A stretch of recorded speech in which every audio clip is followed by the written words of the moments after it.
Let me share screen here for just a second. Hope everybody can see that. I'm Ralph Matheson from the University of Illinois at Urbana-Champaign in the US, and I'd like to welcome you, all of you, to session 5, which you see here, of the Conference on Greek, Roman, and Byzantine Fibulae on the topic of Roman fibulae in Italy, Spain, and Germany. I'd like to thank the organizers for putting together such a marvelously stimulating conference, and Tesha Kerlar to Ergun for the invitation to participate. I'm especially happy to be here because fibulae are a topic very dear to my own heart.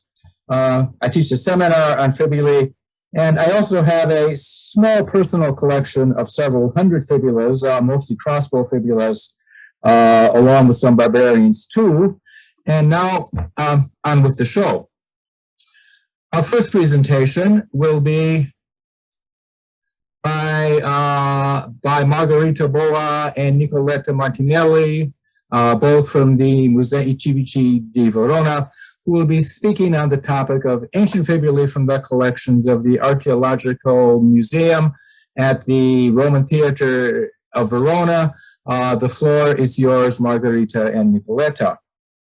Yes, thank you. Can you hear me? Yes, we can hear you. So I will share.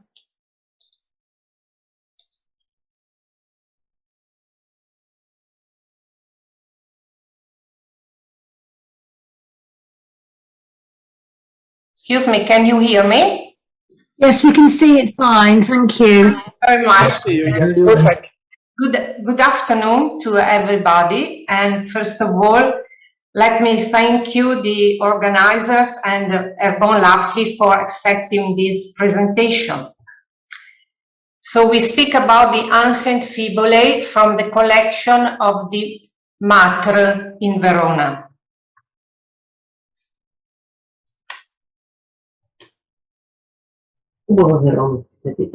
Yes. I cannot go home, sorry.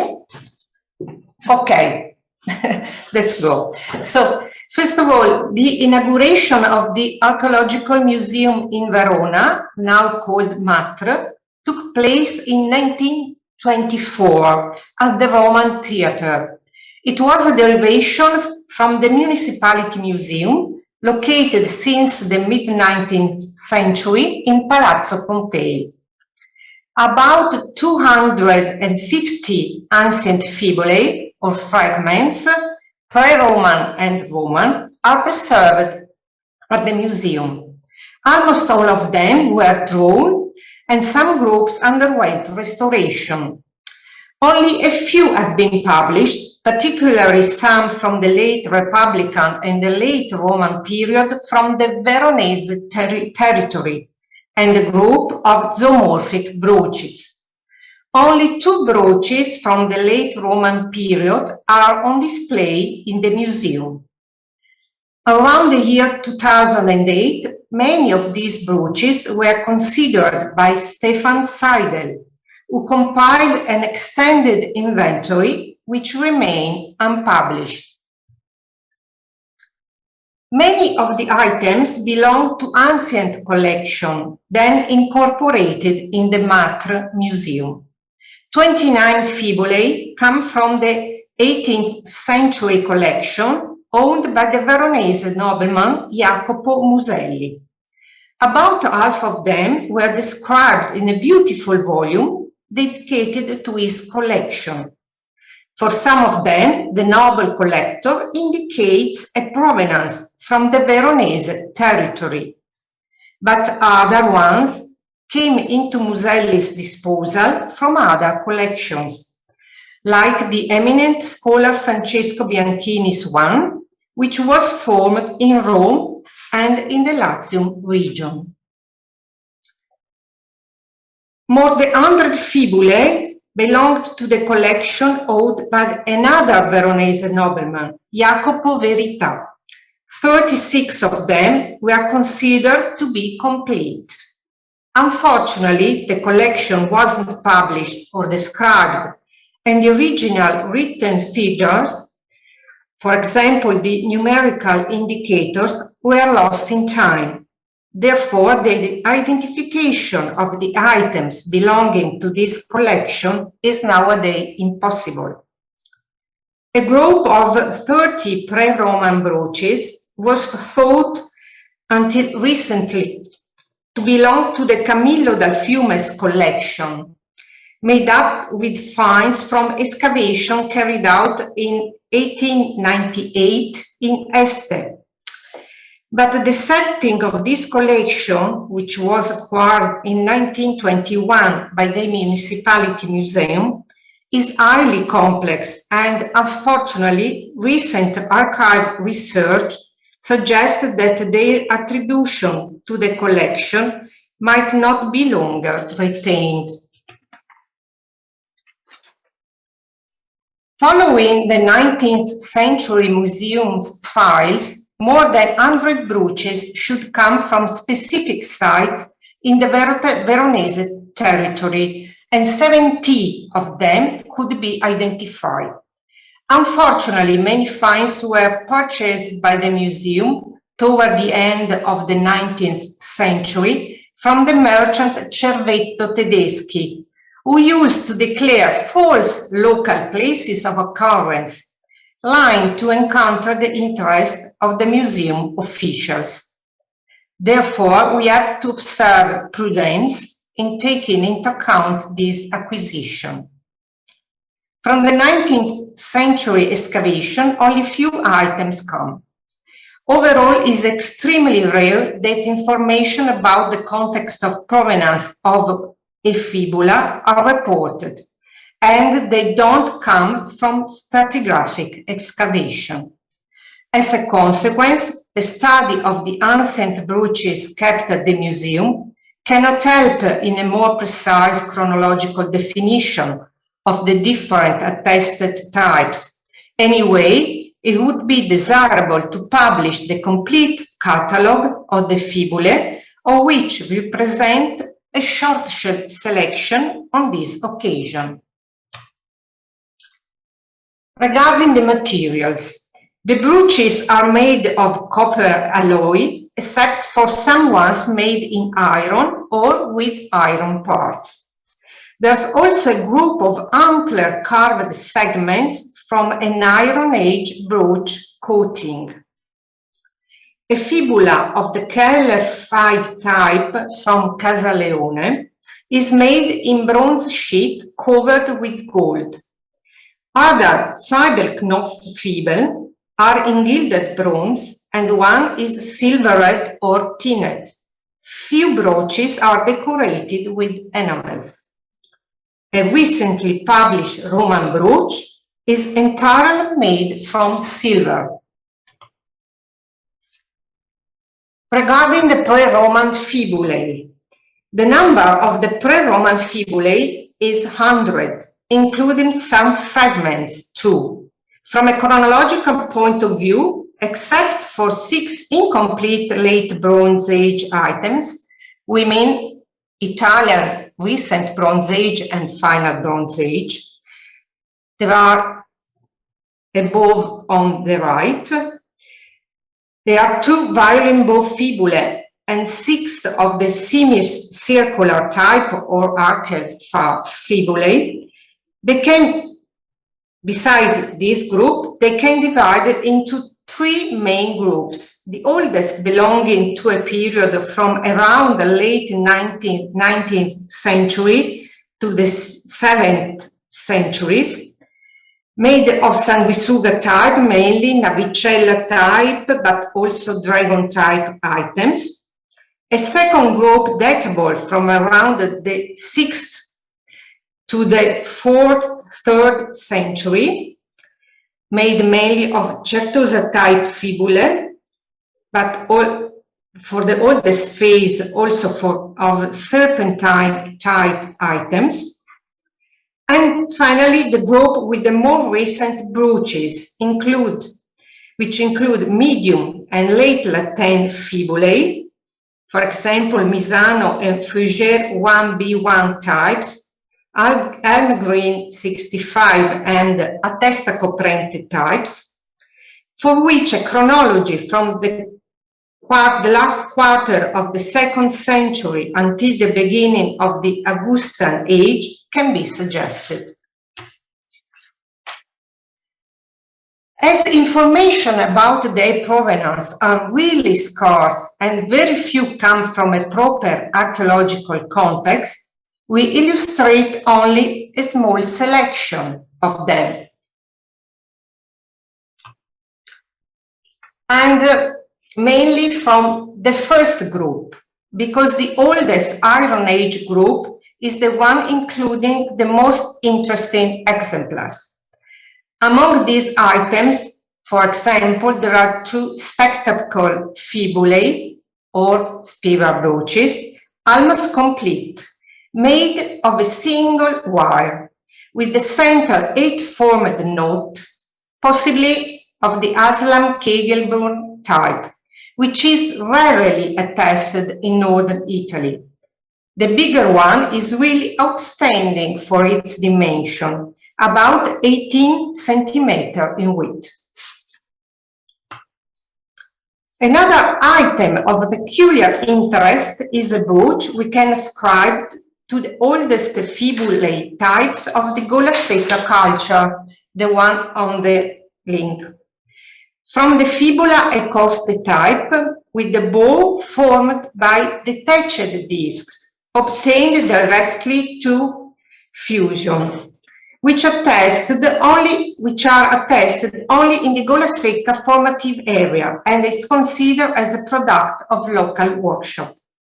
Another more recent item of this fibula type presents mobile discs on the right, mobile disc inserted into the bow and fixed by small bronze ties.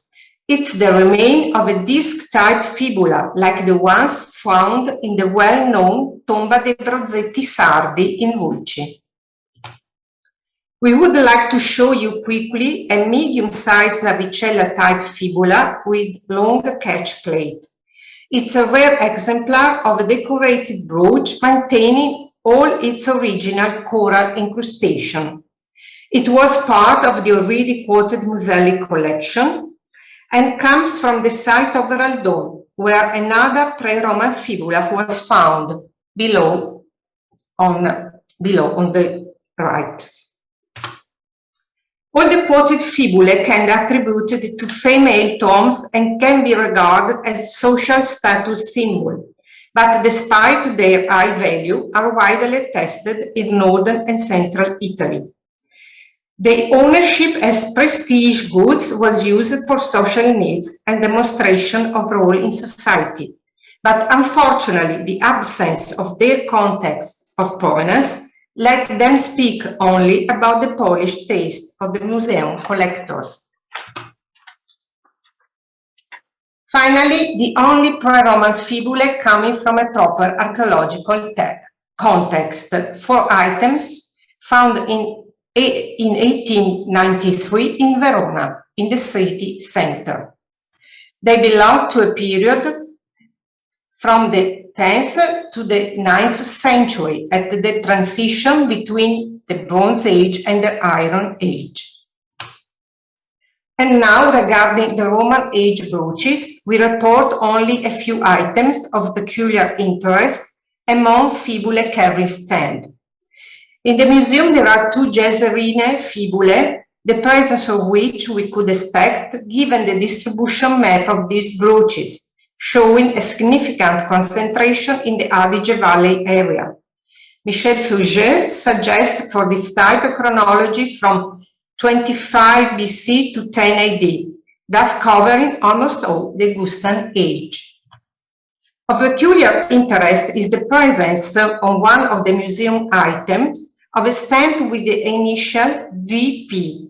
Until now, we only knew a single Gesserine fibula with the stamp, an item found in Lyon with the stamp Iuli. Given the uniqueness of this brooch, the stamp Iuli on it was considered a celebration of the Iuli imperial house instead of the producer's stamp. Now, the existence of another brooch with an inscription obtained from matrices suggests that we are facing with the first timid apparition of trademarks in the moment when the use of stamps was spreading on different classes of bronze objects, like tableware. Among the Roman brooches at the museum, the so-called Aucissa group is interesting because of its high number, about 40 items, and the presence of producer stamp on some of them. Two particular interesting fibulae come from the necropolis at Raldon. The first presents a motif made of small dots forming an M on the left, about which it's not simple to determine whether it is a manufacturer's indication or a decoration. The second, on the right, carries a stamp related to the producer, named Troxos. But even in this case, the information is very interesting, as we know only 3 items with this stamp. In Renania and Germania Inferior. It's worth noting that the writing is different on the known stamps, and the brooches differ from the typological point of view too. On the museum brooches belonging to the wide Aucissa group, there are 3 more readable stamps and other unreadable ones. One is Vale, coming from the Veronese territory, probably related to the well-known stamp P. Valer, widespread on the eastern shore of the Adriatic Sea, for which a chronology in the second half of the 1st century AD was suggested. A brooch from Vigasio, near Verona, carries a stamp which was read Carpilus, but more probably is to be read Cartilius, a well-known producer. Another stamp without site indication is one of the numerous items with the well-known Aucissa stamp, widespread in the Roman Empire. The significant distribution of the brooches belonging to this wide group was explained through the use by Roman military elements. Maurizio Buora and Helga Sedelmeier, however, pointed out that at least in northeastern Italy, the Aucissa fibulae are widespread in female tombs, thus highlighting that women in this area went on wearing a non-Roman costume. Moreover, it's likely that one or more production centers of these brooches were located in the Veneto area, where they spread from the Gustan age to Flavian age. Therefore, a great amount of the Aucissa fibulae kept at the museum may be of local provenance in a broad sense. In conclusion, the fibulae of the Archaeological Museum in Verona, even if they are without provenance or come from old findings, deserve our interest. Because of it, we hope to be able to publish their complete catalogue. Thank you very much for your attention. Thank you very much for that, Margherita, and especially for finishing on time and under budget. We will deal with the questions at the end of the presentations, and we now turn to Gianluca Gregori, Danilo Conforto, Marco Gattaletta, Federico Mongelli, and Chiara Ovoli from the Sapienza Università di Roma, who will be speaking on inscribed fibulae of Roman soldiers in a Sienese private collection. Take it away, folks. It's all yours. Good afternoon. I am Marco Gattaletta, and I'll speak for the Professor Gianluca Gregori and for the team that worked on this fibulae. In a private collection from Siena, largely unpublished, there are personal ornaments and parts of armor from the Roman age, purchased on the international antiques market, and there are also a large number of fibulae. Some of them are inscribed, and they can be traced back to the military sphere. It is possible, indeed, that some of them are belonged to clothing of Roman soldiers or officers, and we would like to focus on this. Unfortunately, the places of discovery of all of them are unknown, but comparisons can be made on the basis of typology and iconography. The measures of the inscribed ones go to a minimum of 2 centimeters to a maximum of 4 centimeters. Concerning to material, there are examples in copper, orichalcum, bronze, and silver, but bronze prevails. But before dealing with the scribed fibulae, we would like to briefly present all of them in this collection, even if not all the fibulae are surely attributable to the Roman castra. They seem to belong to 3 main types. On the right, discoidal fibulae, with a riveted button in the center and 2 enelmed crowns with checkbone pattern on the left, with no decoration age. Other fibulae of the same type usually have a 3rd crown, and some of them may reproduce heraldic symbols linked to different legions or cohorts, such as the ray-like discoidal fibula, as the pattern described in Notitia Dignitatum.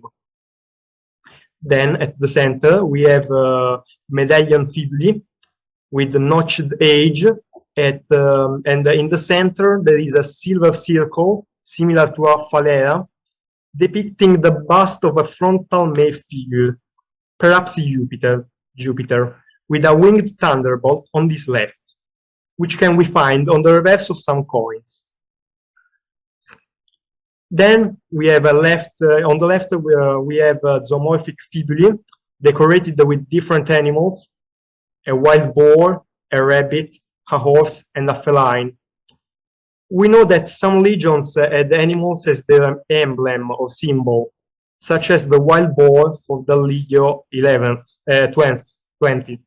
So it cannot be excluded that some of these fibulae had belonged to legionaries. Then we have other fibulae, probably in this case of military typology, and then can be traced to 4 different types. We have fibula in the shape of a sword on the left, represented by seated gladius, and at the end of this fibula there is a semicircular knob, a very common feature for this type. On the right, instead, we have a crested helmet-shaped fibula. The helmet could be the one of a horseman with a high and vertical neck and a more or less wide oblique neck cover and a visor. Most probably, it is attributable to the type of helmet called the Niedergeber that is datable between the 2nd and the 3rd century AD. The presence of the crest may suggest that it is an helmet of a high-ranked soldier, maybe a decurion. Then there are swastika fibulae. Some similar specimens have been found in the Castra of Nove in Endimum in Bulgaria, and are datable between the 2nd and the 3rd century AD. An Eastern variant on this type, on the right, shows on 4 terminals zoomorphic protons. Then down there are the so-called omega fibulae.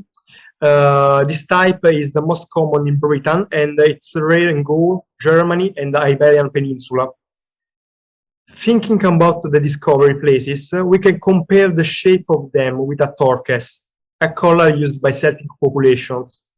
The chronology of this fibulae is uncertain, because the type was widely used for a long time. Then we have the fibulae with description in this collection that are connected to the military world, and they belong to the following 3 other types. Or crossbow fibulae, and this type is known in different variants. And in our collection there is an arched fibula with a square section and open work letters on it. We can read LAG 11th, CLPF, Legio 11th, Claudia Pia Fidelis. The Legio 11th was founded in 58 before Christ by Caesar for the Gallic campaign against the Helvets.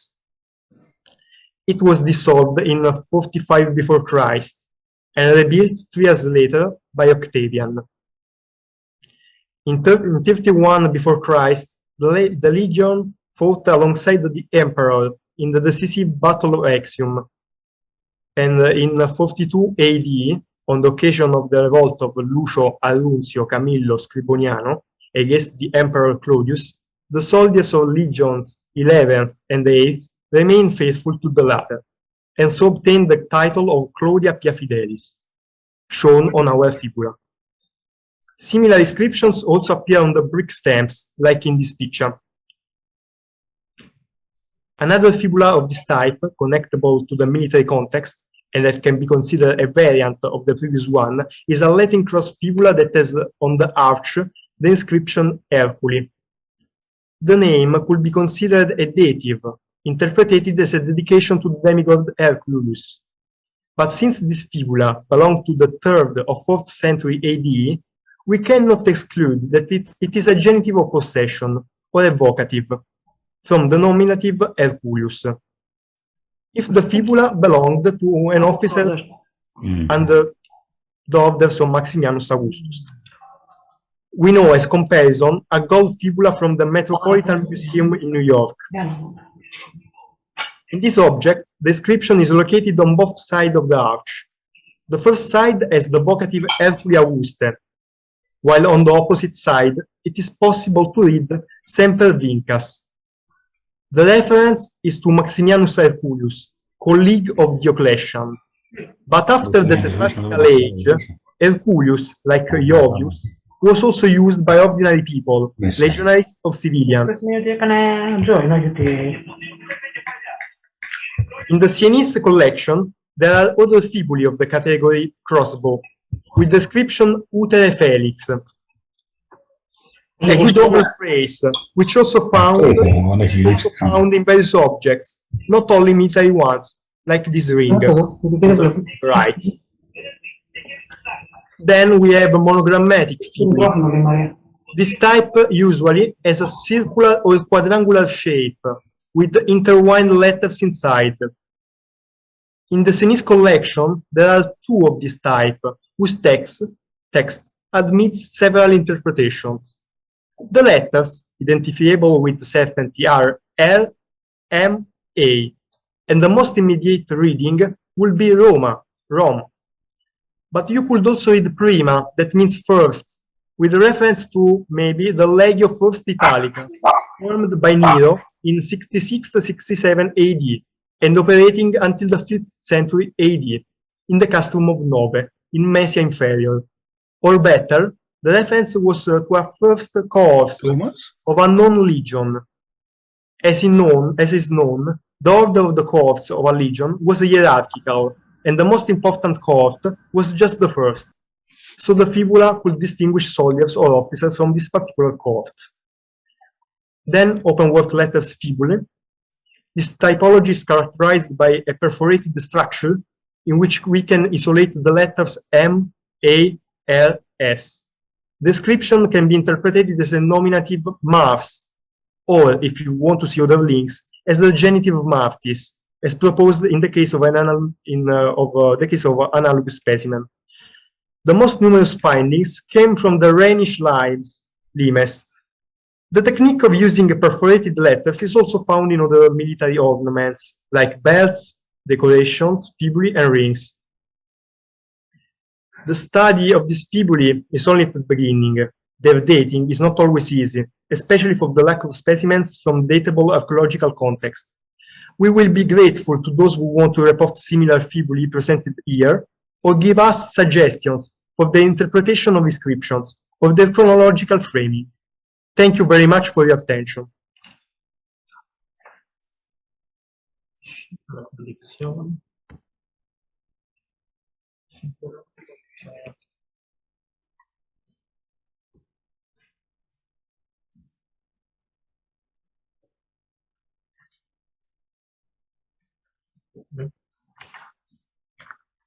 Thank you very much. Do you hear me? Ah, yes, that's better. Now you can hear me. Yes, again, I thank you for that one. I especially like the crossbow fibula. And we now turn to Maria Farmaki from the Effort of Antiquities of Colchis in Greece, who will speak on the uses and symbolism of the hairpins, acus, of the Roman period.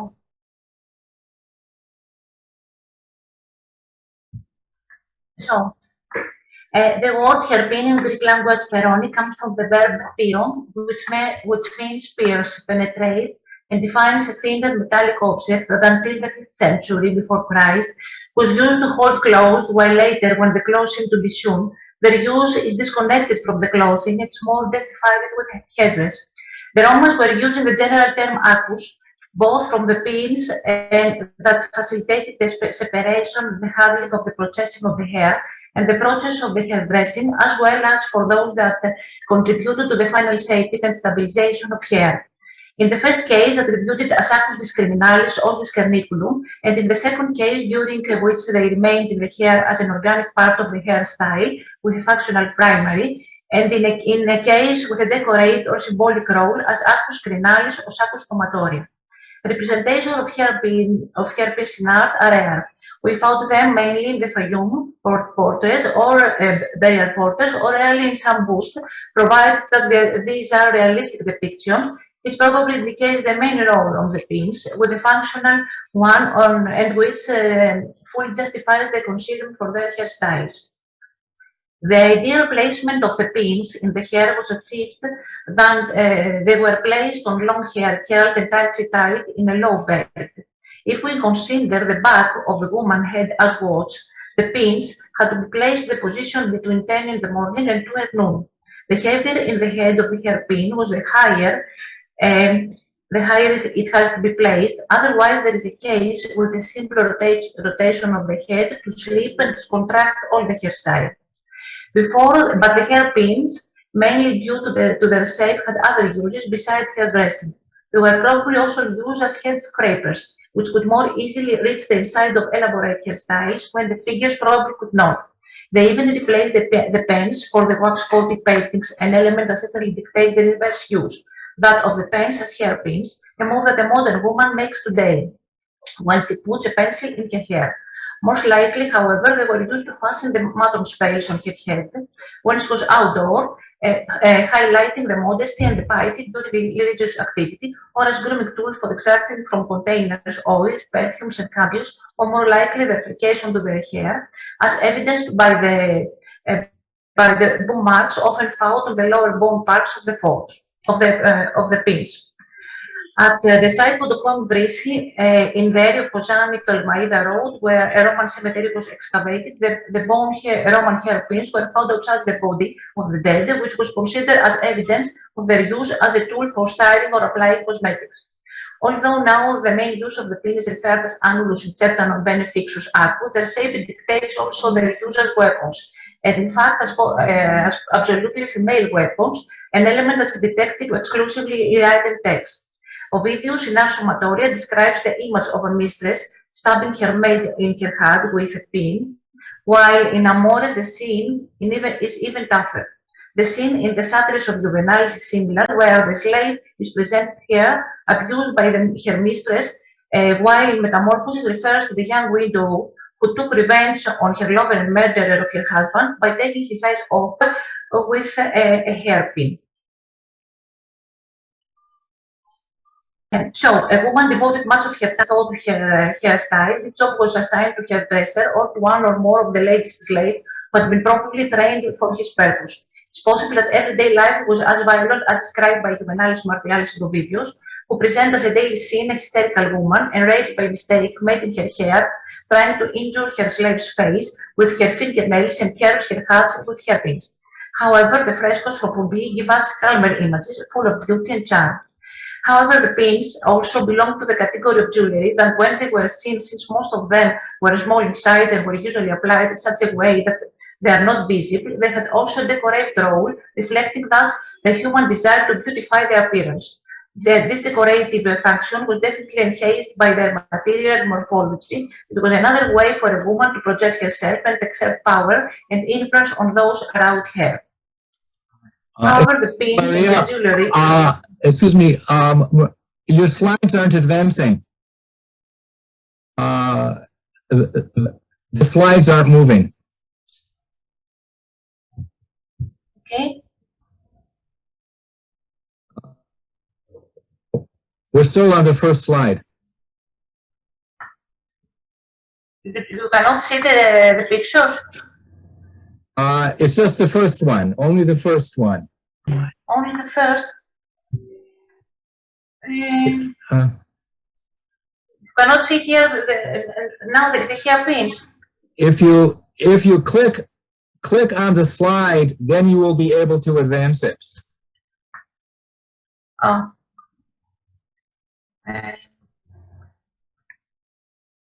Let's start from.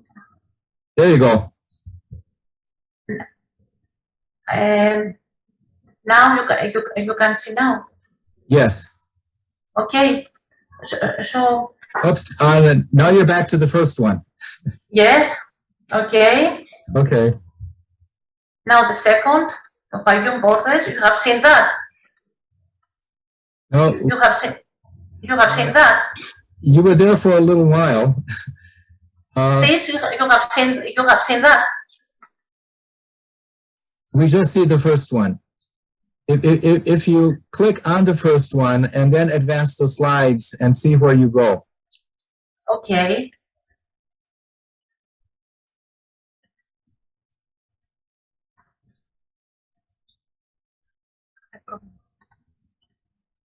Can you try to So from here, now you can see the Fayum portrait. It's not advancing. Why don't you try to reload, stop share and reload it again. Just a moment.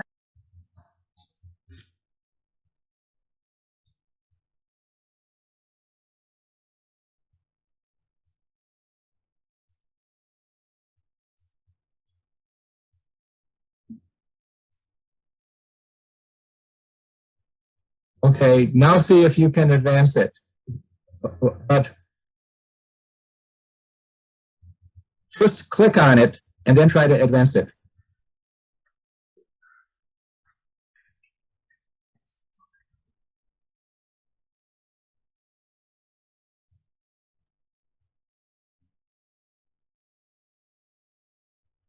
Okay, and I'll do it again.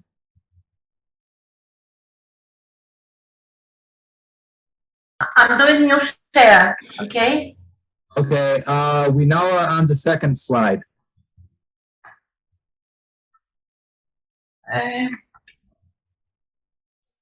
Now you can see. Okay. Click on Just a moment. click Now on the slide in the menu you want to show. just a moment.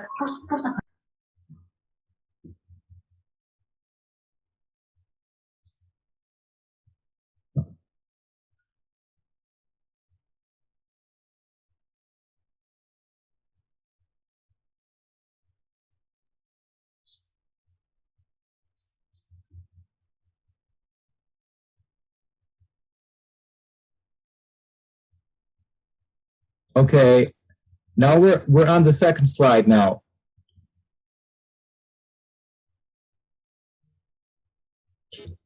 Can you try to advance the slide? Go to the next slide.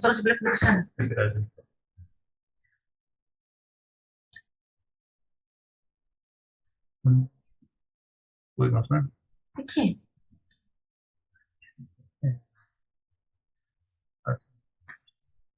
Ή πώς πρέπει να το πεις αυτό. Try clicking on the slide in the menu on the left.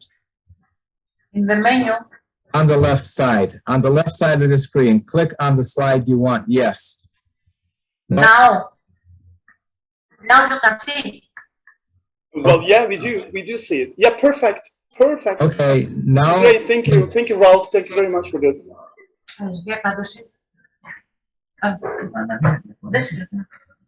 Now, Okay, just a moment. What is? I can share screen. move down to the slide you want on the screen. In the screen. Click on it. Δεν ξέρω, αυτό πρέπει να το κάνουμε σε ένα screen. Τώρα. Can you see now? Yes, we do see it. Yeah, Yes, but we do see it. you need to advance the slide. Go to the next slide. Okay. Από την αρχή. Να κάνω προβολή. Yeah, perfect. This is great. Perfect. Perfect. Okay. We do see it. Don't worry. Okay. Perfect. So you have seen burial portraits. Fayum portraits have you seen? Go to the next slide. Now? Yes. Okay. Keep going. Yes. Okay. Yes. Okay. Now it works. Go ahead. Okay. Okay.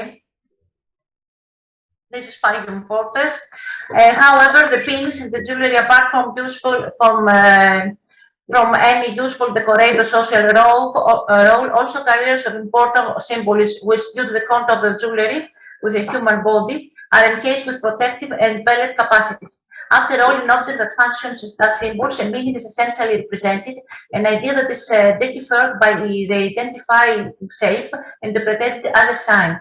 In this view, the symbol addresses the purely mental function of human thought and helps to capture and memorize the meaning it carries. In other words, symbols are generally intentional compression of messages, visual signs of speech, concept and ideas into schematic images, forms and types. This is from, okay, now we are. In this context, the abominable role of presentation of birds to the head of bronze hairpin from the eastern cemetery of Thessaloniki to that of the bone hairpin from Palatiano, Kilkis, but also to that from Corinthos, is known since the Bronze Age. The concept of sexuality, again the use of a rooster, like the one of head of hairpin from Hungary, is also evident, as the rooster was a symbol of manhood, male sexuality, and consequently fertility, as it was distinguished for its fertilizing abilities. Consequently, it was both a love symbol and an ordinary gift of love. Similarly, it's translated as a dove, like the one on the head of a hairpin, again from Hungary, another from Corinthos. The dove is also associated with Aphrodite, which etymologically, since the ancient Semitic goddess of love is called Ishtar Astarte, and was divine wife of the king, queen of Uranus, and partnered together, a fact that is confirmed also from Herodotus. The anthropomorphic heads of the hairpin usually depict deities with Aphrodite as the dominant one. It's the fact that goddess Aphrodite, due to her multidimensional existence, was worshipped from east to west more than any other deity. She was the mistress who possesses the most powerful elements of the universe, and through them she manipulated gods and people. However, the erotic dimension was the most characteristic and emerged mainly during the Hellenistic period, when its nude depiction multiplied and the word aphrodisiac became synonymous with the erotic union. The head of the bone hairpin from the eastern cemetery of Thessaloniki, which represents the goddess standing on a semicircular pedestal, also belongs to this category. Her head was not found with her body is wrapped in a garment she holds with her left hand between her thighs. Her right hand is bent at the chest. The figure is identified with a pudica statue, and the motif is interpreted either as a gesture that symbolizes female vulva, a spontaneous sense of shame and fear that embodies virtuality or female features, weakness and fear as they were formed in antiquity, or as a manifestation of the goddess sexuality, divine power and autonomy. The head of a bone hairpin for the National Museum of Hungary, in which the head of the goddess is not preserved but only her body in the characteristic movement, belongs to the same time.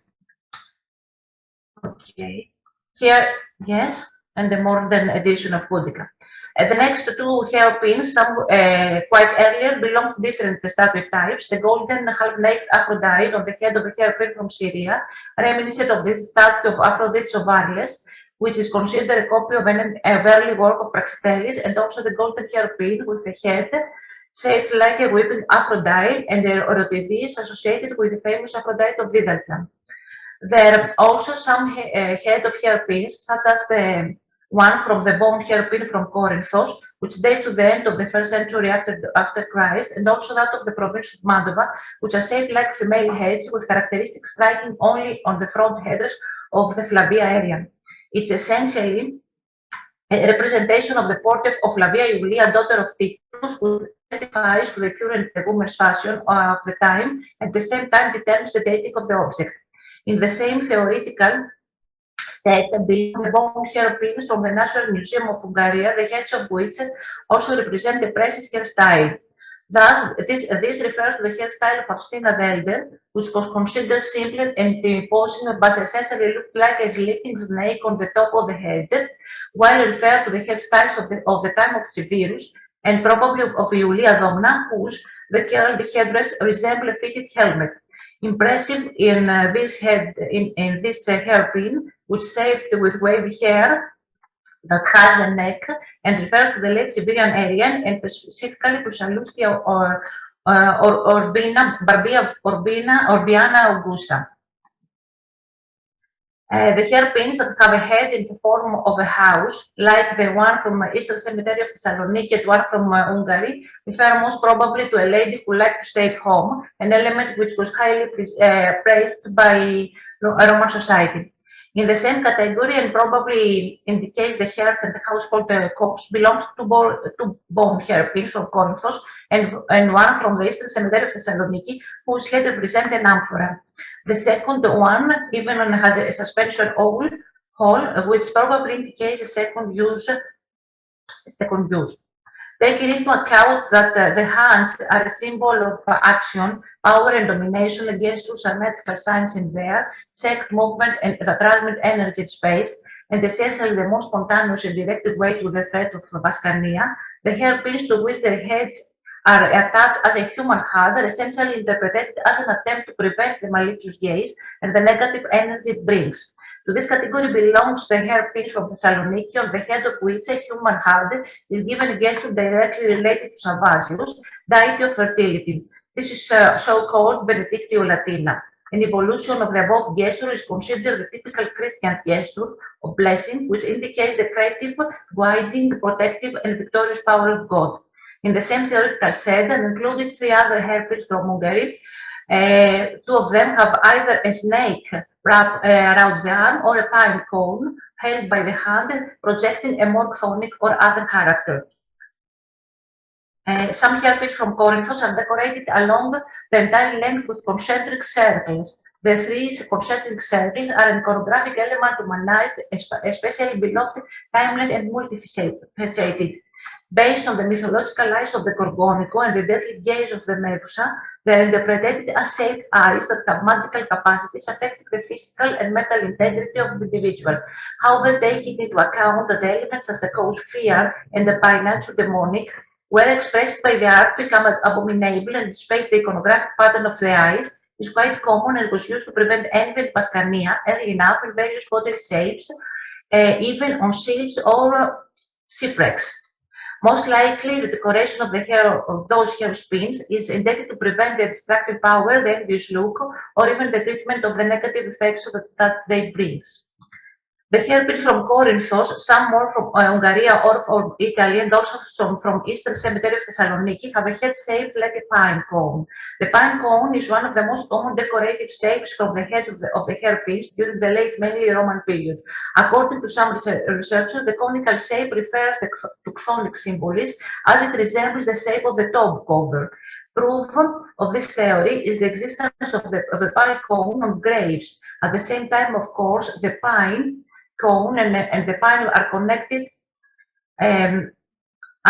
with the myth of Atithos and Kybele, and therefore are directly related to the fertility of the earth and the rebirth, and therefore can be considered a symbol of life and death. However, the conical shape of the pine cone also refers to a wedding symbol. So during the Roman period, it's common one of three boys who accompany the bride to her new home to hold the pine torch. Bride's hairstyle also was in the shape of the cone. It was called tutulus. It's true that this hairstyle is considered ancient. It was originally adopted under the Etruscan influence by the mother of the family, while it was gradually preserved only as a hairstyle of the bride and holy person, such as Stiades Parthenes, and an element that gives tutulus sanctity and protective capacities. Several hairpins from Corinthos, Ugaria, and Eastern Cemetery of Thessaloniki, which have a pomegranate-shaped head, almost belong in the same set. The pomegranate is a figure is considered as a timeless symbol of Evonia and survives the first 2 centuries of the Roman period. After all, Plutonas wanting to bind Persephone with the bonds of marriage, before saying goodbye to her, gave her by force secretly for Mercury, who would accompany her to the upper world to eat pomegranate seed. The hairpins with the flame-shaped heads, like the one from Corinthos and also some from Italy, which mainly date to the late Roman period, are also probably associated with marriage and priestess, with Stiades Parthenes, and excuse the meaning of the fire, while like the pine cone is associated with marriage and the Virgin Parthenes too. In the fact that the Roman religion since the years of the Republic consisted of a special mixture of ancient and important elements. During the Roman Empire, every habitant except the Jews and later the Christians could be followers of many religions at the same time. The religiosity of the Romans had a more social character relevant to all social strata. After all, the religion of every historical period is essentially the oral symbol of the essence of metaphysical phenomena, as they were translated by people at the time, while religious symbolism is materially translated into object. The difficult thing for someone who studies a religion of a different time period is to reveal and explain, or rather to render these symbols. In Roman times, the daily life of people was defined by a sacred way of life or contained sanctity that essentially coexisted or was expressed in all aspects of their social life, and of course materially translated into some objects. Thank you. Thank you very much. And sorry for all this. Thank you very much for that, Maria. That was absolutely fascinating. Now we move on to our next talk, Romana Erika Lacaba from the Ayuntamiento de Zaragoza in Spain, speaking on the Omega brooch with pendant from Common Real in Teruel, Spain. It's all yours, Romana.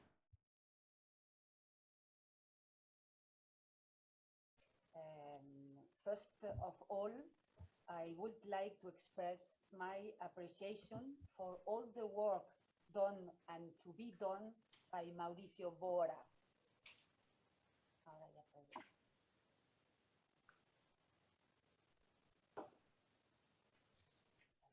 Can you stop sharing your screen, please, Maria? Okay, there we go. Oh, listen to me. I can. Now it's perhaps better. Yes, it's possible. Can I begin? Yes, please. Yes. Well, I will read and I'm very sorry. In the eastern part of Celtiberia is placed the town of La Caridad in Camín Real, Teruel. This settlement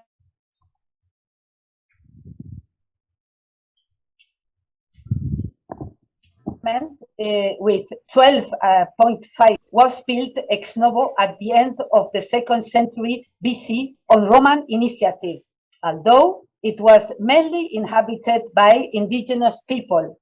The city was violently destroyed around 774 BC during the Sertorian Wars, in which confronted the armies of Sertorius and the Roman Senate, whose troops were commanded by Pompey. In one of the In one of the archaeological excavation, and almost complete and in good state of preservation, a bronze brooch was found. Only a fragment of the spire is missing. The brooch is 3.8 centimeter in diameter with a maximum of thickness of 0.3 centimeter. The brooch is typological form with a smooth ring of rhomboidal cross section and knobs in the form of simple spheres. The particularity of the pendant lies in the ornament that hangs from it. The pendant, which is 4 centimeter long and 3 centimeter wide, is made up of a flat disc on the three equidistant central rings with triangular spaces between them, surrounded by another series of outer rings 0. Centimeter in diameter. One of the rings is inserted into the brooch, while the opposite ring is larger than the others, measuring 1.2 centimeter. The later, larger ring shows traces of use or friction wears, suggesting that another pendant or chain was suspended from it. This open work rosette is a similar size of the fibula itself, and its functions would probably be to give weight to the mechanism, to the system. This element will constitute a counterweight that increases the stability of the fibula in its position on the garment, as is evident in the heavy and complicated silver counterweight of the pectorals with identical fastening system with Bereber's woman's costume is decorated today. It is also possible that a chain was attached to a similar brooch and used in pairs, as is also seen in North Africa women clothes. This is a unique find on the Iberia Peninsula and is therefore an exception. This pendant prompts us to review this type of ornamentation, which is possibly being inexactly classified. One question that has given rise to a long discussion in a scholarship is that of the origin of the omega brooch, both in terms of its geographical and chronological origin. Among scholars in Spain and Portugal, there is almost unanimity that the omega brooch originated in the Iberia Peninsula. Its abundance, variety of forms and chronology seems to support the proposal. Everything seems to indicate that it may have emerged from the Celtic Iberian ring brooch derived from the Hallstatt tradition. It is more complicated to elucidate conclusively its chronological beginning. During the wars against the Celtiberians and Lusitanians between 154 and 133 BC, no omega brooch was being found in the known sites of that period. Therefore, it does not seem that this brooch already existed. After the end of the wars against the Celtiberians and Lusitanians, there was a short period of peace in Spain, which was broken at the end of the 2nd century and the beginning of the 1st century BC, when we know that a number of Roman commanders celebrate triumphs and ovations for their victories against Celtiberian and Lusitanians. However, little archaeological evidence is known from this period.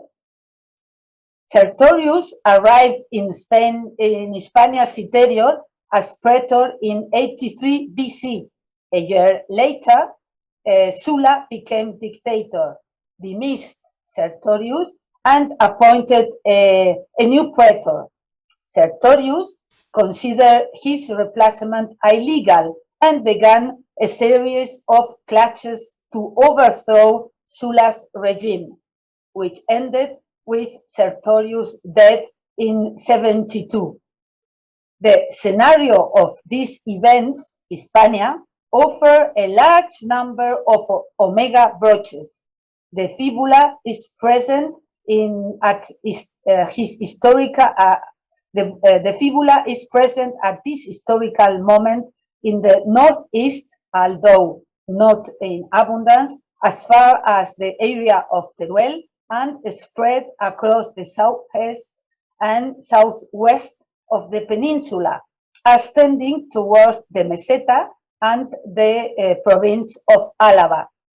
In other words, the fibula omega is found practically all over the peninsula except Portugal and northwest. From Sertorian time onwards, this type of brooch continued to be found at sites that were the scenario of the civil wars between Pompeians and Caesarians, as well as in settlements with layers dated between the death of Caesar and the appointment of Octavian as Augustus. From this time onward, the omega brooch will begin its peak period, increase in number, and spread outside the Iberian Peninsula. There is no doubt that the army was the main instrument of its diffusion, first throughout Hispania and later in the rest of the Roman Empire. On the other hand, its technical simplicity is a very important factor that explains its diffusion. This extremely simple, effective, and resistant system is responsible of its success and longevity. It is a model that was developed until the late imperial Visigothic period in Hispania. Anton Hock, in his work on open remand brooches in Central Europe, dates their use to the 5th century and mentions extensions in time in the typical Viking costume of the 9th and 10th century, as well as the discovery of a brooch with rolled ends on the farm of a Russian Eule from the second half of the 12th and 13th century.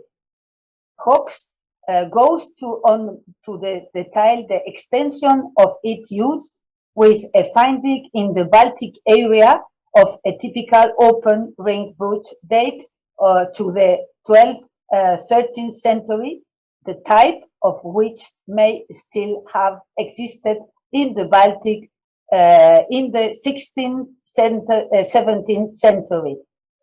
He concludes his enumeration by mentioning that this type of brooch should be found in Italy in the early Middle Ages. Indeed, the simple mechanism has been survived to the present day on the breastplate of the female clothes worn by some Berber types in the North Africa. The ornament, which make double use of the system, is a complicated silver jewel equipped with pieces that act as counterweight in thus fix better the mechanism in place. An interesting fact is that the omega brooch is the most widely used fibula in the meseta. In the meseta, all this part of Spain, accounting for 52% of the entire catalog of 742 examples. It is also the most durable brooch over time, as it can be found from the 1st century BC to the 5th century, as well as on Visigothic trousseaux. Finally, it is the most widespread, as 66% of the census of seats on the meseta contains an omega fibula, with a concentration in the north part of the Duero Valley. There is no doubt that the omega brooch is the most abundant in the meseta. However, instead of looking for its origin in the Castro culture, as it was being suggested, would it not be possible to consider that the origin could be found in the northern area of the meseta? There is indeed in that region an ancient, powerful, and dynamic metallurgical tradition of production and use of brooches. From that area, the brooch could spread to the whole Iberian Peninsula and later to the rest of Europe. It is possible that, of course, must be confirmed or not through new archaeological finds that should be dated and contextualized. In short, the main conclusion I would like to draw are the following. The omega brooch spread throughout almost the whole Iberian Peninsula during the Sertorian War. The Roman army was responsible for its fast expansion. I put forward the hypothesis of a possible origin in the northern part of the meseta. Finally, regarding the chronology, we must wait for new finds, perhaps from the end of the 2nd century or the beginning of the 1st century BC, which will take us back to the area of origin of this type of brooch. Thank you very much.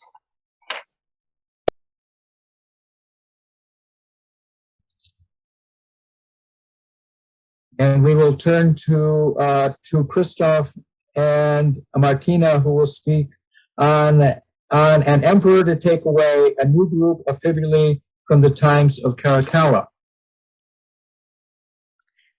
Hello, everybody, and good afternoon.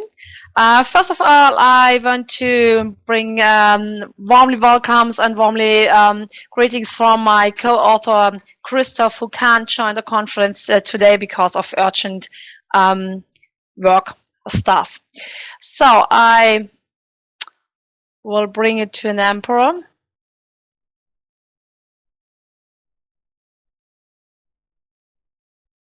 So, the title of this paper may be unusual, and the group of brooches present in this paper is admittedly small, with only 6 examples known.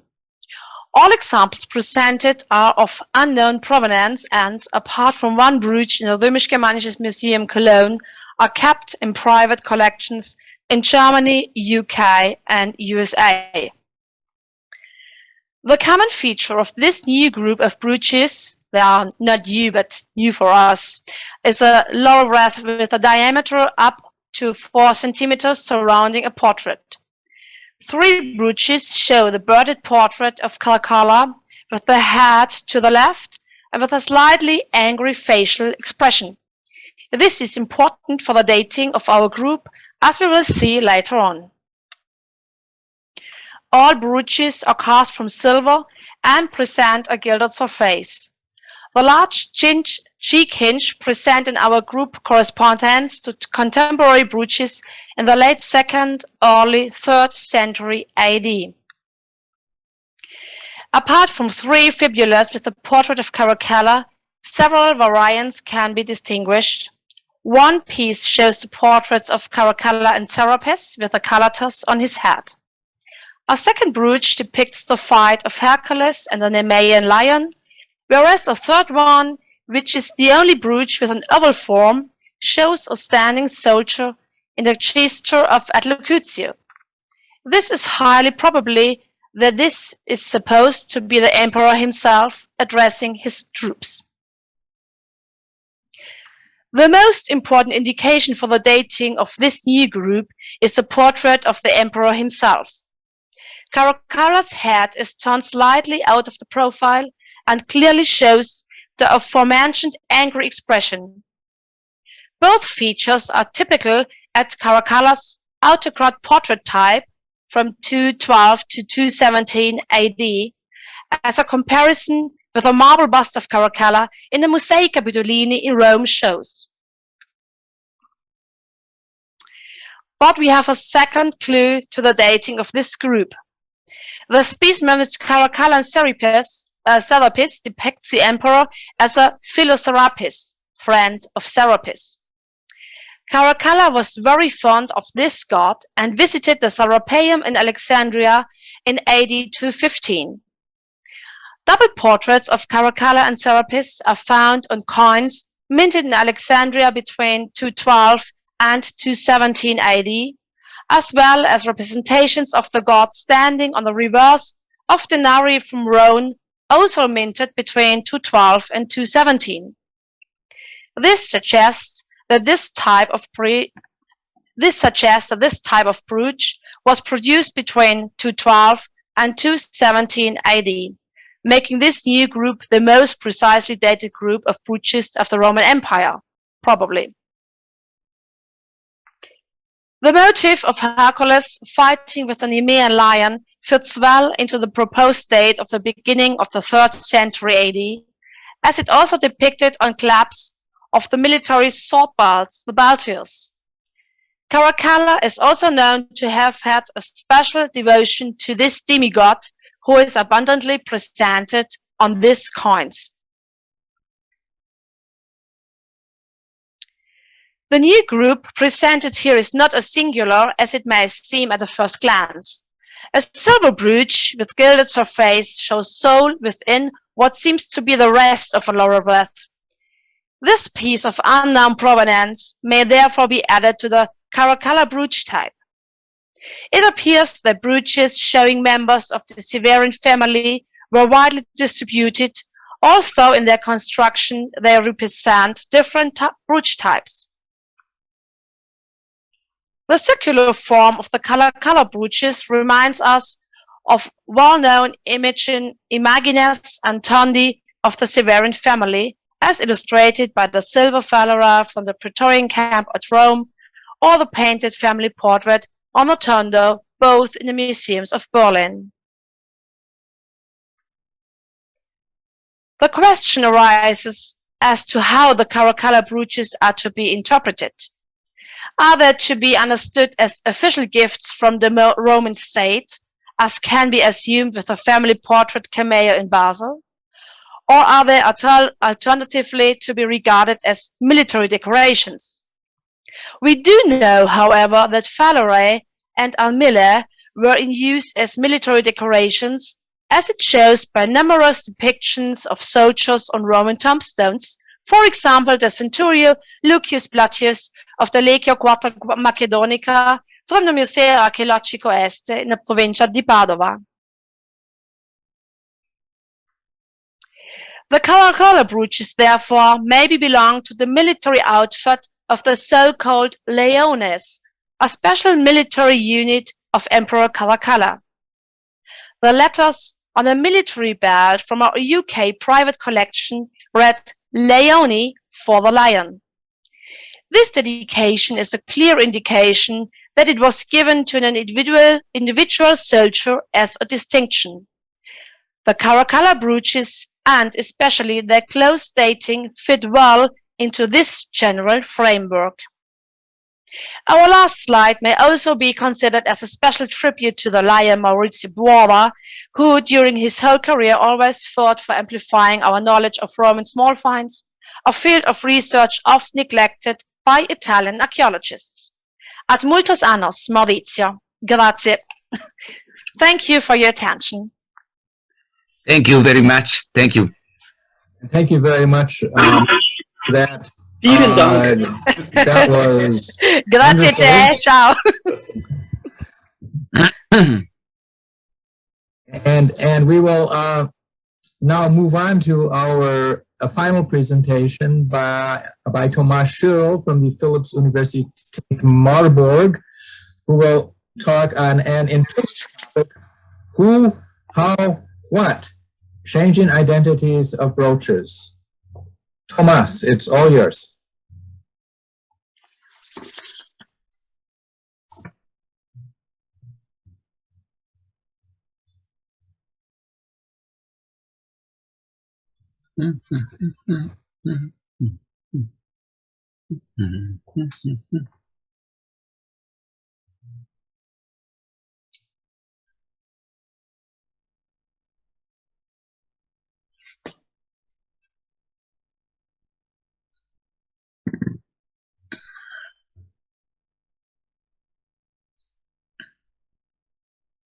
We can't hear you, Thomas.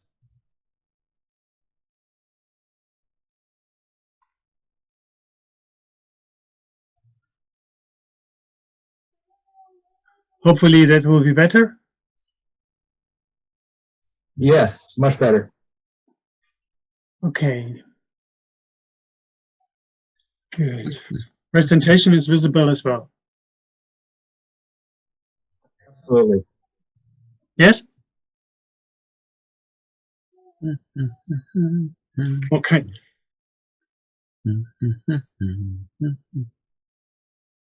I'm going to start.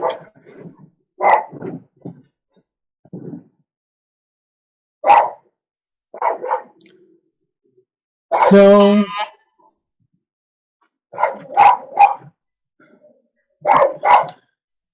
thank you very much for inviting me to this conference. And it's really a great pleasure to speak about some little ideas I collected over the years, thinking about brooches, collecting brooches, and working with this kind of material. Who, how, what? Changing identities of brooches.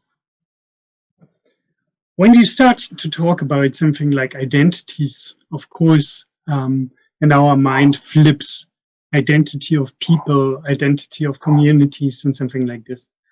And I'm trying to see what is identity related to brooches. Is there any identity related to brooches? How can we describe this kind of identity?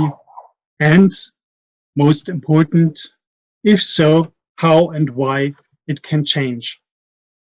So basically two main questions. To narrow this a bit down, not just start to talk about the whole empire and everything, I'm focusing my work, particularly for this presentation, on the borderline, the area between the frontier, the Roman frontier, in the northeast, and the Barbaricum in front of it. And particularly, I will focus on an area called Central Germany. It's not just because I'm coming from there.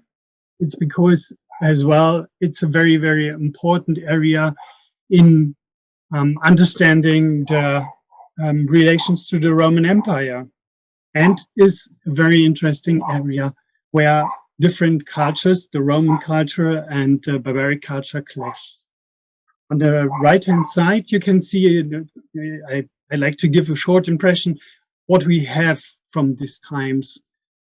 Basically, I'm going to look at 3 time slices.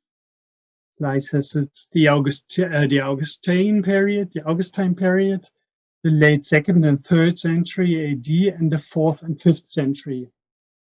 Particularly in Central Germany, in the, well, at least in the research of the last years, particularly the 20th century.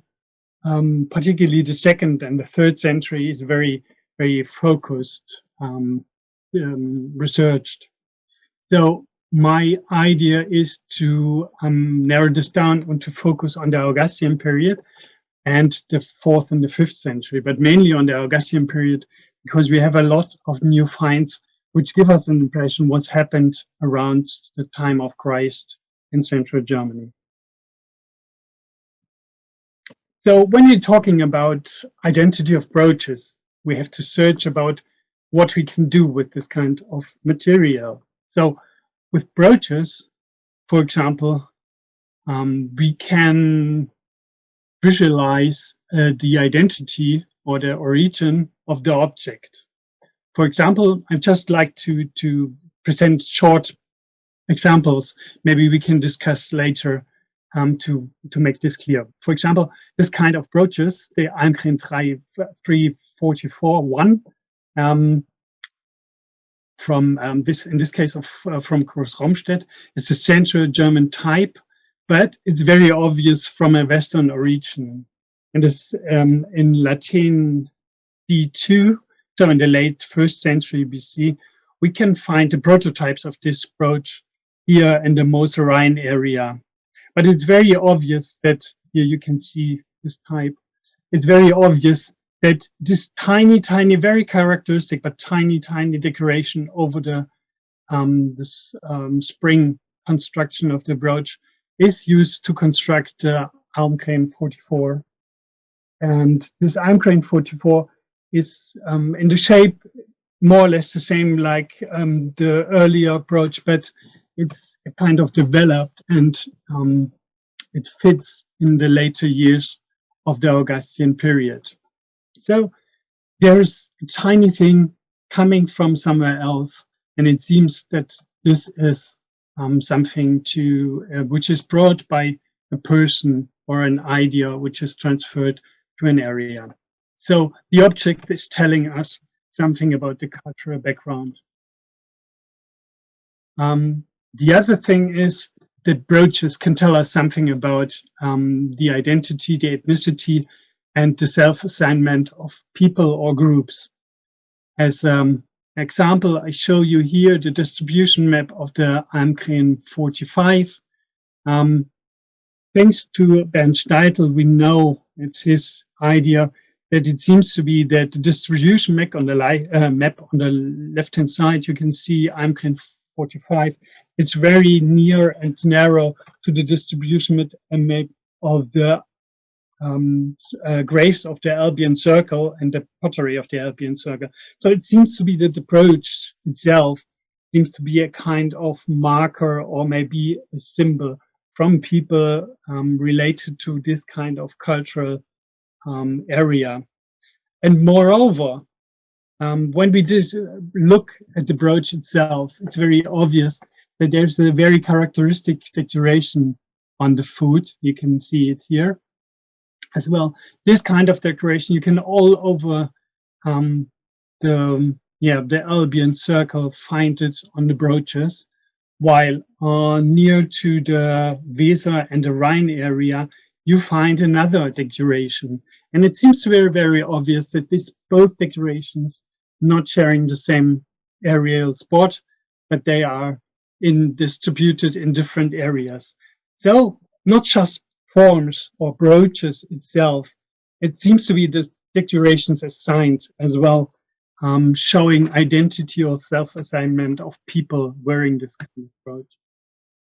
Very famous, meanwhile, it's known the example of British brooches in inscription of British soldiers on the continent. I'm just presenting it to compare it to the next one.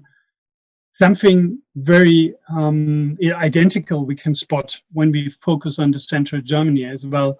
A lot of brooches from the Augustan period came to light in this area, and over the years it became more and more, and we were thinking about what's the meaning of it. But it seems with the view backwards to the map I have shown, it seems to be very obvious and as well, together with a lot of more finds from the recent years, that these are the traces of Roman troops marching through Thuringia and establishing first settlements here. When we put all data together, and just doing it very shortly here in this presentation, because this is not the main focus, we can reconstruct the way in the west, from the west to the east of the Roman troops. So it seems very, very clear and understandable that we have at least two lines of marching into the Albion area. That's the Albion area. Two lines is one from Hedemünden down via Mühlhausen, that's located here, into the huge area and very fertile area of the Thuringian basin. And another second one coming from the south, from Markbreit, over the Thuringian forest down as well in the basin, the Thuringian basin. There's another possibility as well of the movement for Roman troops, but as we know since now, the Roman camp or the Roman fortress of Hachelbich, very famous and very clear identified in the features, but we don't have exact material to date it. So it seems to be possible that this camp is dating to the 3rd century or maybe to the late 1st century. But this is still in question, so it doesn't matter for us. It's just important to say that we can reconstruct and now have a look to the right-hand side and a very western part of Thuringia, that's Thuringia, very western part, which is under the Roman threat, or shows a lot of signs of Roman being there. And of course, brooches can visualize economic potential or wealth of the owner. Just to show it, I'm presenting here a grave from Neuenheiligen with silver decorated brooches, 4 all together, and the same kind of brooch in a very simple construction all over, very, very often to find in Thuringia, in the center of Germany. But it's, of course, the material divides the wealth. So we can say something about the owner. When we're talking about material seems to be as well, without knowing if it's silver or gold, it seems to be very interesting and important to understand brooches and the meaning of brooches, because they seem to reflect, and it's the diagram I'm trying to say, at least outside the Roman Empire, they seem to reflect the economic potential of communities. Because it's very basic, it seems to be that if there is not enough bronze possible in the surrounding to melt it down to use it, because usually they don't produce bronze, they have to bring it from the Roman Empire. So if there is not enough bronze in the surrounding, they cannot produce heavy brooches. So it seems that this kind of the heaviness of brooches and the size of brooches reflect the economic situation of communities. And of course, they can tell us something about personal beliefs or thinkings or souvenirs. I'm not going to detail, but this is partly important for brooches showing symbols. For example, these kind of brooches as well, one from Thuringia, from France, or animals, as you can see, or this Martis Fibre from Thuringia as well. But this is nothing new for all of us.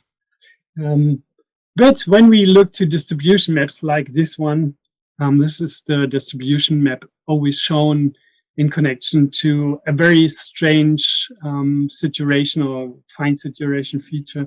It's the distribution of developed eye brooches outside the Roman Empire. You can see a lot concentration, a huge concentration in the East, for example, but we have clear evidences of production in Augusta Vindelicorum in Augsburg. So they were in the later years, the people have or some researchers thought about that there's a Roman production of Germanic brooches. But now we know that a lot of Germanic finds as well attending or coming to light in the surrounding of Augsburg. So it seems to be that there is a bigger group was a bigger group living next to Augsburg, to the Roman Augsburg. So this is not a clear sign for changing identities of brooches.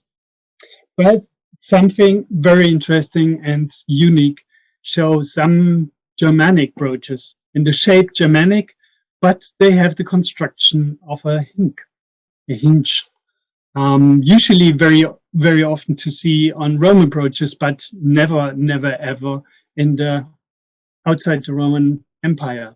So it seems that we have a tiny group of brooches which looking like Germanic brooches, but they have the wrong construction. So, of course, the interpretation is very hard, but from my point of view, it seems to be that there is very obvious someone who can construct hinges and uses the shape of Germanic brooches. So he addressed a person in the Germanic, all the finds coming from outside the Roman Empire.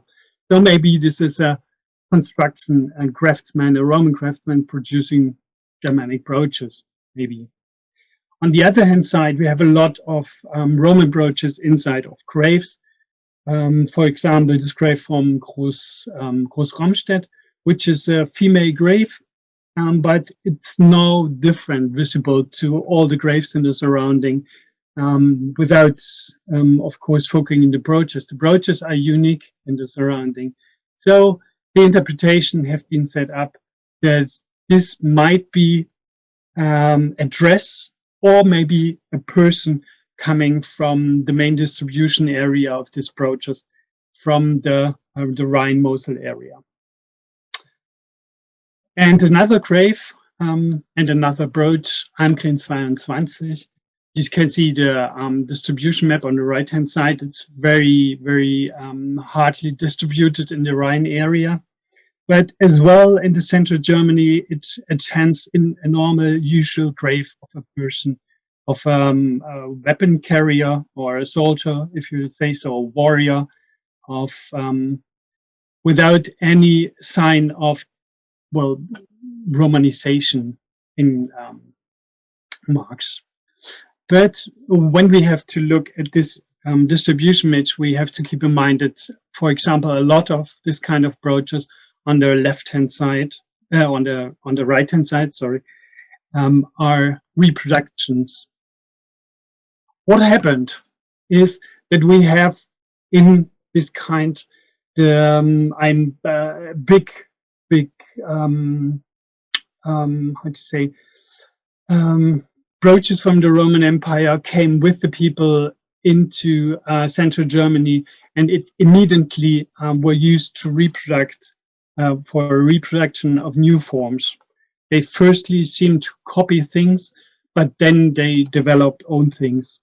They developed, for example, this kind of brooch here, and at least the type haltern, for example, everything put together of different sources, but only to focus on the idea at the end to create something new, something typical German or Germanic, and this is the end product, the classical eye brooch.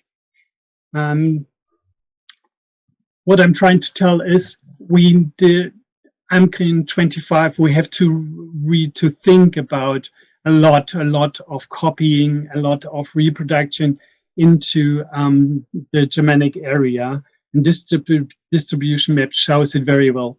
They took a brooch from the Rhine area and transferred it into the own form language and tried to create something new. Very strange. You need to finish, Thomas. Yes, I know.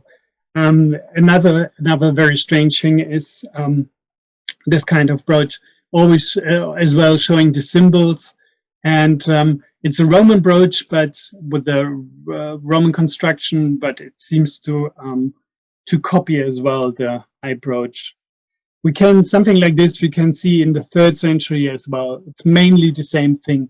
We have the blade brooches, we have bow brooches, a copying just using spring and not the hinge.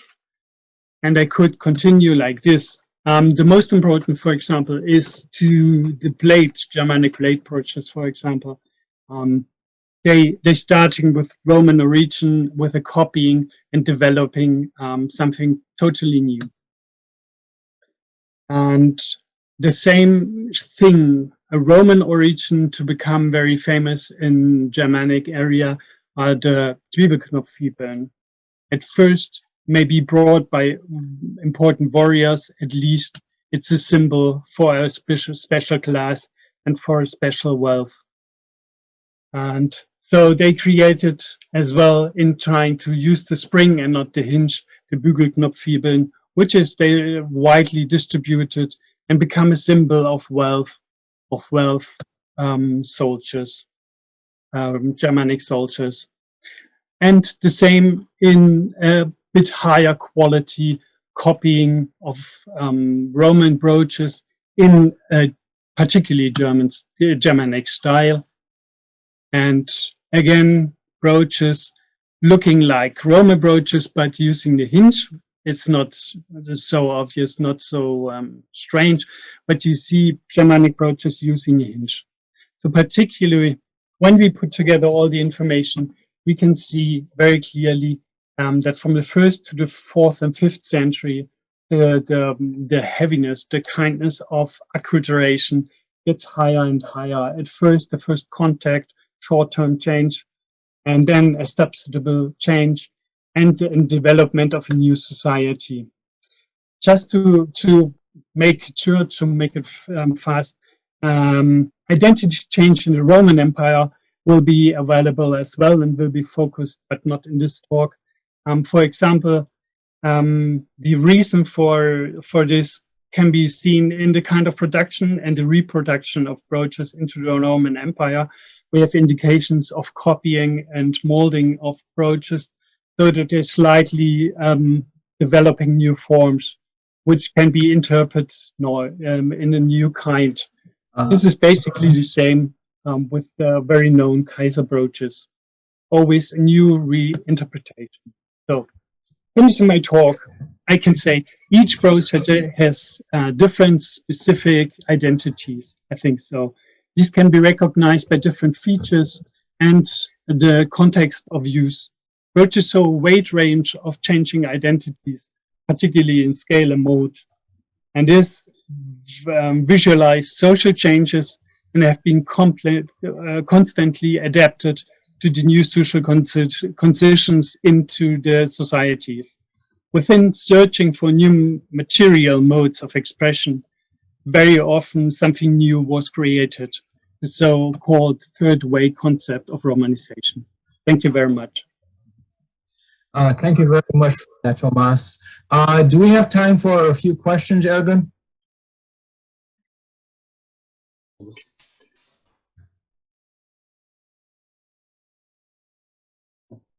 I can't hear you, Ergun. You're muted.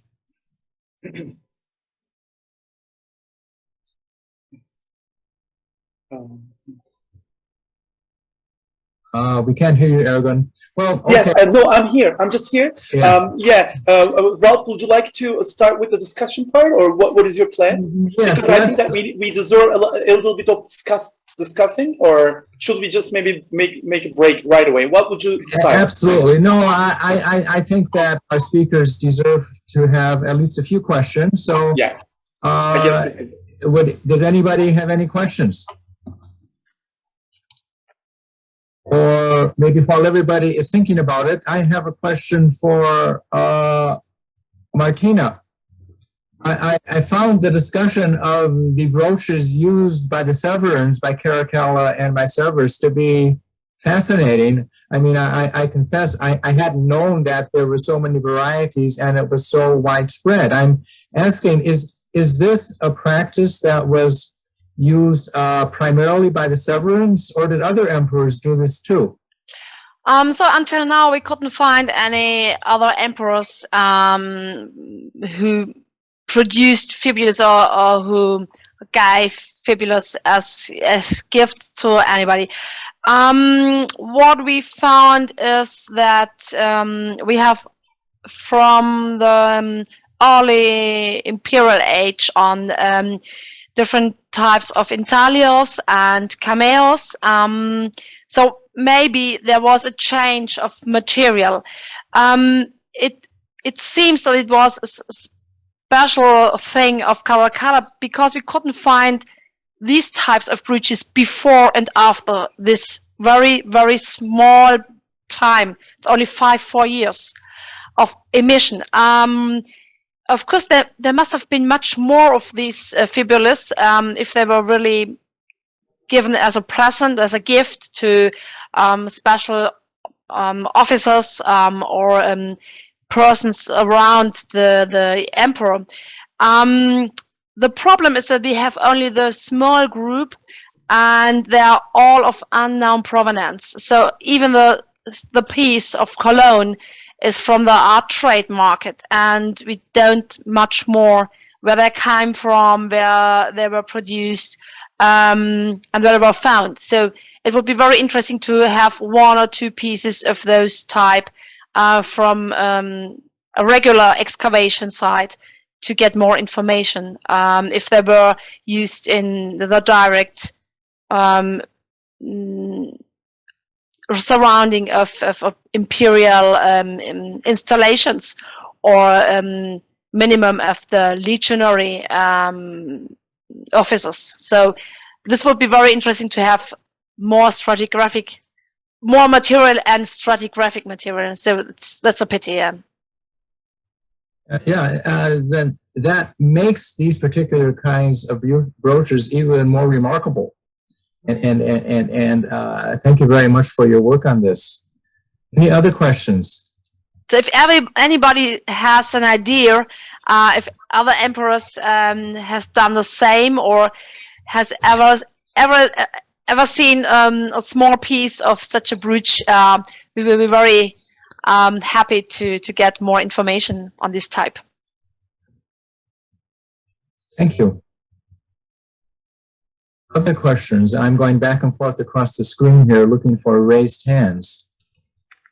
Oh, but then while we're waiting, are you still there, Margarita?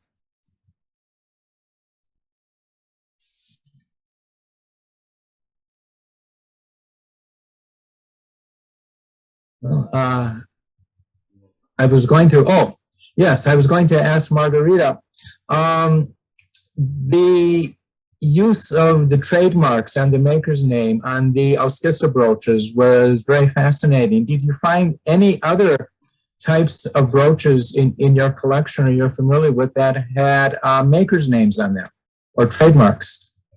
Cos'è che ha chiesto? Se ho trovato altre con i nomi, oltre a quelle che hai fatto vedere. No, quelle che ho fatto vedere. No, so the ones we showed today are the only ones in the collection.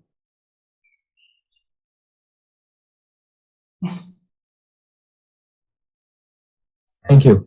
Yeah, So that makes the maker's names on the Auskissa brooches even more striking. They surely meant something.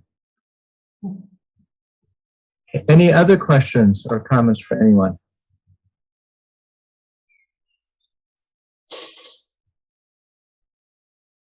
Well, I think, Ergun, that people are ready for some coffee.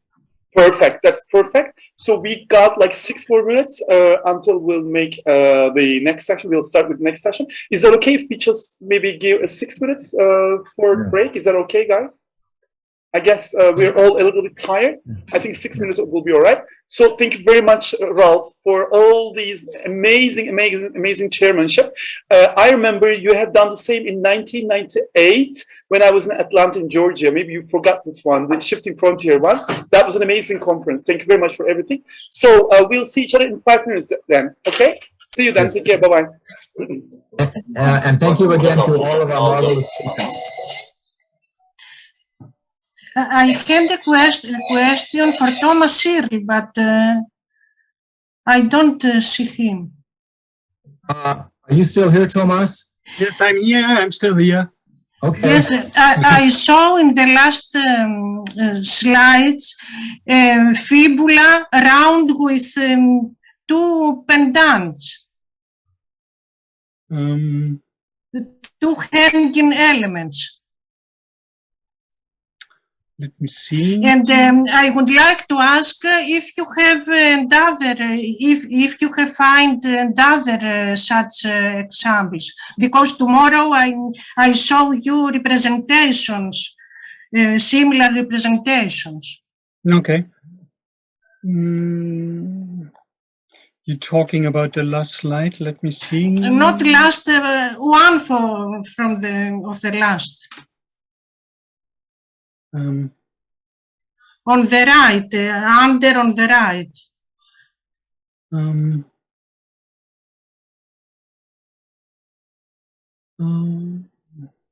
That one or the next one? I cannot see.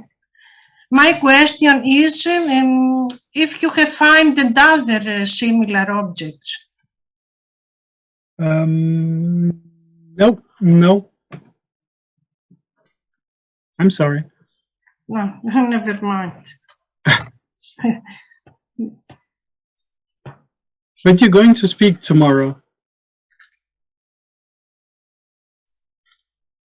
Hello?